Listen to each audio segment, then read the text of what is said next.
34 pasan de las 2 de la tarde y es momento de seguir charlando sobre la política. En este caso pensada desde el conurbano, desde el oeste se acerca ella, Belén Tenaglia, periodista de FM en Tránsito para Cruce. Vamos a charlar sobre lo que está sucediendo con la entrega de viviendas del Procrear. ¿Cómo andas, Belu? Acá con Fer te saludamos. ¿Cómo andás, Cami? ¿Todo bien? Bien, muy bien. Acá estamos para charlar efectivamente de lo que está sucediendo, porque hay una polémica respecto de una entrega de viviendas, ¿no? Ahí de Procrear y fuerzas federales en el medio, hay fuerzas de seguridad que está llamativa la situación ahí. Contanos para quienes no andan en tema, ¿no? Sí, y es un tema que recién comienza, así que posiblemente en los próximos días tengamos más actualización. Un tema que también afecta a lo que es el conurbano. Lo más reciente es que el gobierno nacional entregó 160 viviendas que estaban destinadas al plan Procrear y se las entregó a agentes federales, ¿no? No se sabe muy bien específicamente cuál es la fuerza que está en este caso beneficiada por la entrega de viviendas, pero sí se conoce que son fuerzas federales. La primera entrega fue en Avellaneda y forma parte, según anunció el gobierno, más específicamente Patricia Bullrich, de un plan federal de 329 unidades habitacionales que son recuperadas, lo digo entre comillas, recuperadas por el gobierno nacional en distintos puntos del país y cedidas al Ministerio de Seguridad. Lo que está sucediendo por estas horas en Avellaneda es que más de 60 familias están presentando distintos reclamos y son familias a quienes ya se les había asignado estas viviendas, ¿no? Y tal vez esta es la particularidad de lo que está sucediendo en Avellaneda en relación a otros distritos. Por eso es que se presentaron estas familias ante la Defensoría del Pueblo de Avellaneda justamente para poder encauzar este reclamo. Los compañeros y compañeras de FM y Juna estuvieron hablando en el marco de la cadena Cruce con Daniel García, que es titular de este organismo.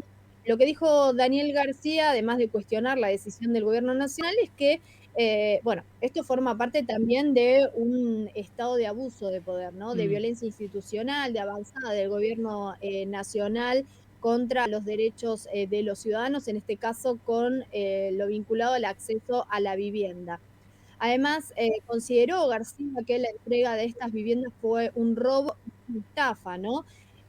Pensar esto, invitaba a García en esta nota a pensar esto como no solamente 160 personas afectadas, sino 160 familias afectadas, porque esto Claro. son 160 personas, pero además hay que multiplicarlo, ¿no? Por 3 o 4 Sí. pensando en una familia tipo, así que son más o menos 500 personas que hoy están sufriendo el desarraigo se les está quitando el derecho, digo, aquellos que han pensado la posibilidad de acceder a una vivienda propia porque ya fueron sorteados, se les asignó, habían comenzado todo lo que es el procedimiento más administrativo con el banco hipotecario.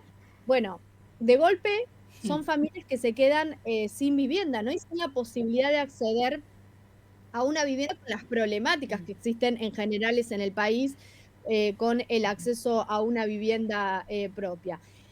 Según lo que contó García, a estas familias se les había adjudicado estas viviendas en noviembre del 2023, cumplían estas familias con los requisitos tanto sociales como económicos para poder acceder a estas viviendas, ¿no? Porque no sé si alguna vez han participado de algún sorteo.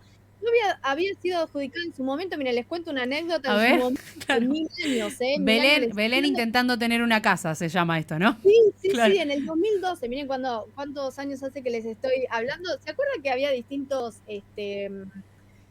líneas y era para la compra de una vivienda nueva? Ujú.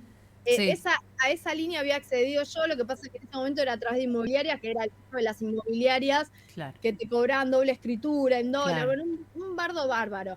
A partir de eso, en ese momento también, en el marco del plan Procrear, se empezaron a construir viviendas de Sí, cero, sí. y bueno, en distintos barrios, ¿no? De hecho, en lo que es la zona oeste tenemos en Castelar y tenemos en la zona de Aedo que ya han sido adjudicadas, hay familias que han podido acceder a esas viviendas de esa manera. Pero incluso en aquellos tiempos que yo les cuento, también había que presentarse a través del banco hipotecario y se pagaba mensualmente una cuota. Bueno, esto es lo que pasó también con estas familias, ¿no? Que en el 2023 participan del sorteo, se les adjudica, empiezan a hacer todo el procedimiento administrativo y económico y de golpe se quedan sin viviendas.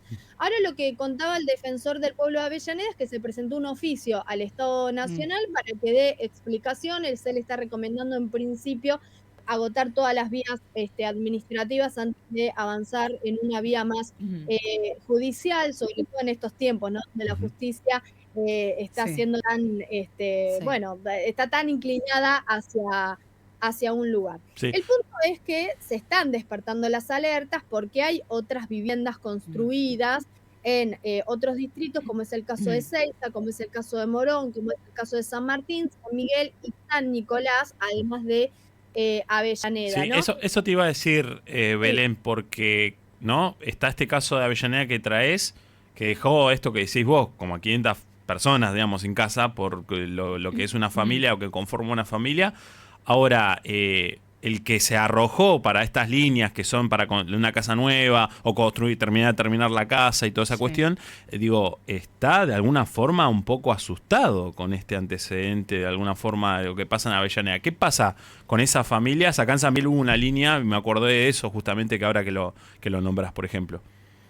sí, tal vez a diferencia de en el caso de Avellaneda, esas viviendas ya habían sido adjudicadas, no es el caso de otros distritos, como es el caso de Morón o el caso, estaba leyendo también la situación en San Nicolás, en esa que es otro de los distritos. En San Nicolás, por ejemplo, son 306 viviendas Mm, que van a ser entregadas pero a las fuerzas federales, pero en ese caso también no habían sido adjudicadas.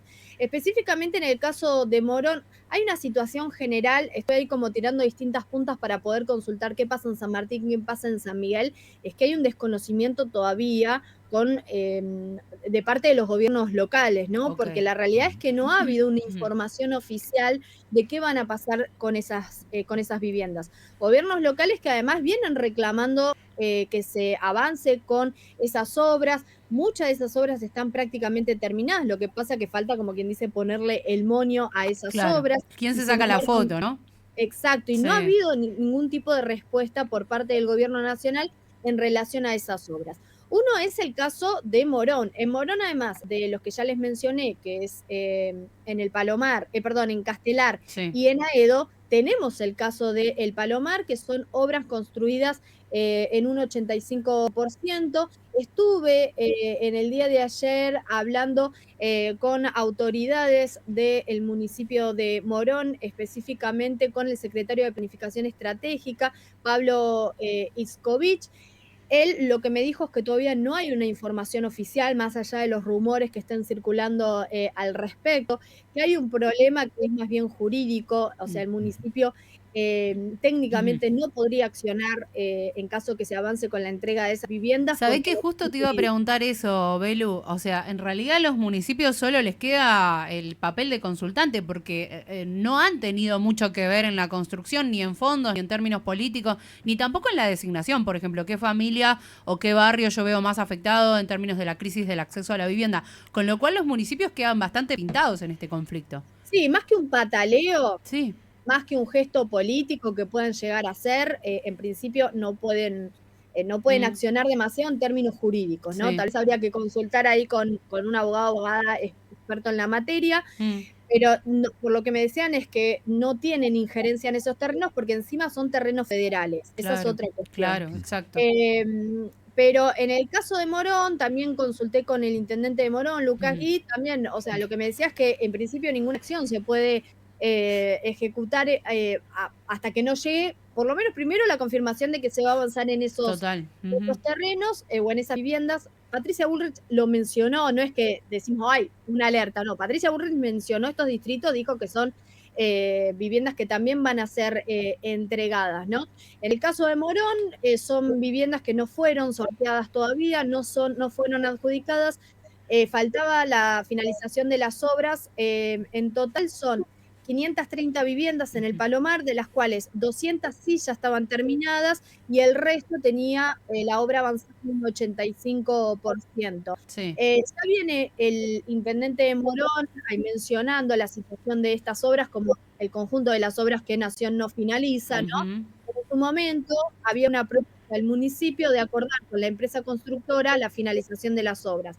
Por un lado, el municipio podía llegar a poner material de construcción para poder avanzar en eso, pero además la intención era hacer una especie de negociación con la empresa constructora a través de metros cuadrados. Es decir, si a la obra le faltaba el 15, el 20%, bueno, ¿cuánto significa eso en metros cuadrados para que la propia constructora lo explote y pueda recuperar capital y de esta manera poder finalizar la obra y, bueno, y hacer la entrega correspondiente? Eso, ahora, para eso también necesitaba el municipio poder accionar frente a esas viviendas, cosa que nunca avanzó, ¿no? Nunca eso se pudo, digo, más allá de los pedidos.